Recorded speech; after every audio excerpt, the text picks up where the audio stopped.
ہم نے کہا اے آدم رہیے آپ اور آپ کی اہلیہ الجنتا جنت میں، خوشی تب مکمل ہوتی ہے جب بیوی بھی ساتھ ہو، زی آواز نیما محبوبہ درا سرا، حالت کے ساتھ اہلیہ بھی ہے، وہ بھی ساتھ رہی ہے۔ کچھ مدت بعد رب العزت نے ان کو جنت لے گئے۔ یہ جنت کون سی تھی اور کہاں تھی، خواہ معتزلہ اور مودودی صاحب اس چکر میں پڑ گئے اور سب غلط باتیں کہہ گئے۔ جنت اللہ تعالیٰ کی جنت ہے، اللہ کے لیے آسمان زمین بیچ آڑ پاڑ سب برابر ہے۔ مسافات تو عباد کے لیے ہوتی ہے، رب العزت کے لیے نہیں ہوتی۔ آدم سے آدم کو لے آیا اور آدم کو داخل جنت کرنا کوئی مشکل کام تھا۔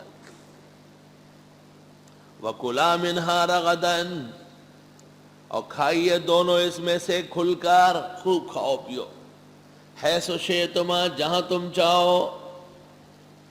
ایک جگہ ایک پھل توڑ کے کھایا، ادھر جا کے ایک اور مشروب پیا، ادھر جا کے وہ کھا جاتے، لیکن وَلَا تَقْرَبَا هَذِهِ الشَّجَرَةَ، دونوں نزدیک نہ جانا اس درخت کے، فَتَكُونَا مِنَ الظَّالِمِينَ، پس ہو جائیں گے نامناسب کام کرنے والوں میں سے۔ جنت تھی لیکن تھوڑی سی پابندی تھی۔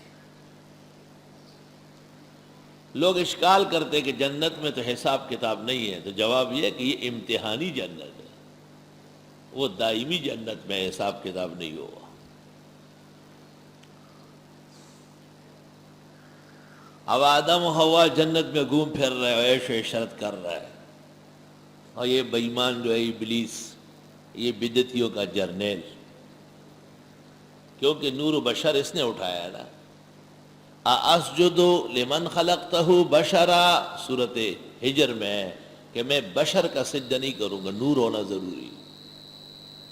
تو نبی کی بشریت پر اعتراض کرنے والا کہ نبی کو بشر کہنا بے ادبی، یہ ابلیس کا عقیدہ ہے۔ تو پہلا اعلیٰ حضرت وہی تھا اور بعد میں آیا ہے۔ اور اگر فرشتوں کو دیکھ کے یہ بھی سجدہ کر لیتا تو عمر بھر کی لعنت سے بچ جاتا۔ تو غیر مقلد بھی پہلے یہی ہیں، بزرگوں کی تقلید نہیں کی۔ عجیب بات بتاؤں آپ کو ہمارے درس میں کہ یہ غیر مقلد اور مبتدین ایک چیز ہے۔ جتنے مسائل اور عقائد میں بدعتیوں کا اختلاف ہے، ان میں غیر مقلد ہے۔ مثلا نبی مبارک راتیں گزری ہے تو انہوں نے نفلوں کی جماعتیں کی، احناف کا اتفاق ہے اس پر کہ نوافل کی جماعت گناہ کبیرہ و حرام ہے۔ تمام مسائل میں جو اہل حق سے ان کا اختلاف ہے، ان میں وہ غیر مقلد ہے۔ میں نے احسن العطر کے اخیر میں لکھا ہے کہ جن مسائل میں ان کا ہم سے اختلاف ہے، ان میں وہ بھی غیر مقلد ہے۔ اگر وہ فقہ کی تقلید کر لے تو تمام بدعات چھوڑنی پڑے گی۔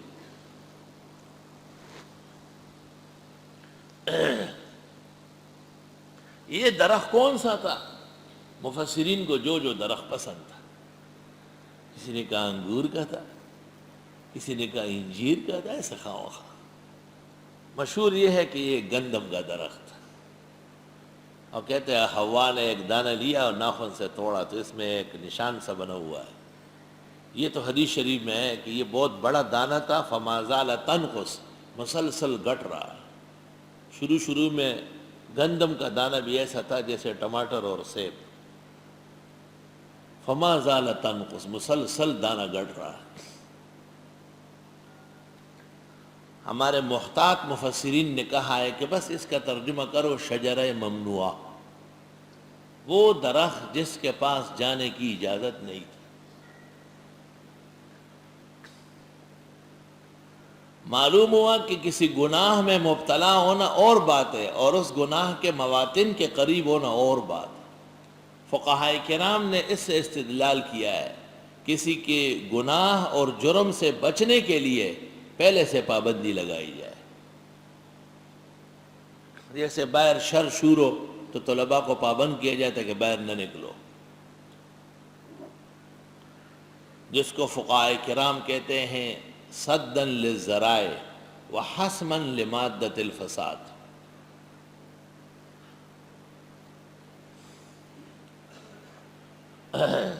فَأَزَلَّهُمَا الشَّيْطَانُ عَنْهَا، پس ہٹا دیا ان دونوں کو شیطان نے وہاں سے. ازل یذل، ذل یا ذل کے معنی آتے ہیں قدم کا پیچھے ہٹنا، ذلت الاقدام. اور فَأَزَلَّهُمَا، چونکہ آدم و حوا میں تزلزل آیا، سابقہ موقف پر رہے نہیں. فَأَخْرَجَهُمَا، پس نکال دیا ان دونوں کو، مما، ان جگہوں سے، کانا فیہ، جس میں یہ دونوں تھے. ابلیس جنت تو نہیں جا سکتا، البتہ دو قول ہے. ایک اسرائیلی روایات کے مطابق ہے، اسرائیلی روایات بخاری میں ہے، حدثوا عن بنی اسرائیل ولا حرج. جو دین اسلام کے خلاف نہیں ہے وہ اسرائیلی روایات نقل کرنا جائز ہے. اسی پر اعتماد کر کے شیخ الہند نے یہاں حاشیے میں لکھ دیا ہے.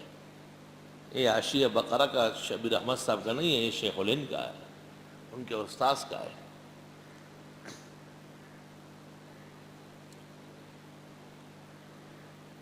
تو وہ کہتے ہیں کہ ابلیس یتشکل باشکال المختلفہ، اس نے سانپ کی شکل اختیار کی اور مور کے پاؤں میں لپک گیا. اور مور جنتی پرندہ ہے، وہ جنت چلا گیا، یہ وہاں کھل گیا اور پھر شرارتیں کرنے لگا ابلیس. یہ اسرائیلی روایات میں موجود ہیں، مفسرین نے اس کو لیا ہے، لیکن بڑے اور محتاط مفسروں نے کہا ہے کہ یہ بات کمزور ہے. قرآن کریم نے جب بھی اس کا ذکر کیا ہے تو کہا ہے فوسوس لہم الشیطان، شیطان نے ان دونوں کو وسوسہ ڈالا. وقاسمہما، قسم کھائی، انی لکما لمن الناصحین، میں تمہارا خیر خواہ ہوں. فَهَلْ أَدُلُّكُمْ عَلَى شَجَرَةِ الْخُلْدِ وَمُلْكٍ لَا يَبْلَىٰ، اس درخت میں سے کھانے کے بعد ہمیشہ رہو گے یا فرشتہ ہی بن جاؤ گے. ظاہر بات ہے لیڈر باہر ہوتا ہے ملکوں میں اور ملک کے اندر فسادات کراتا ہے، اس کے اشارات آتے ہیں، دنگا فساد مچتا ہے.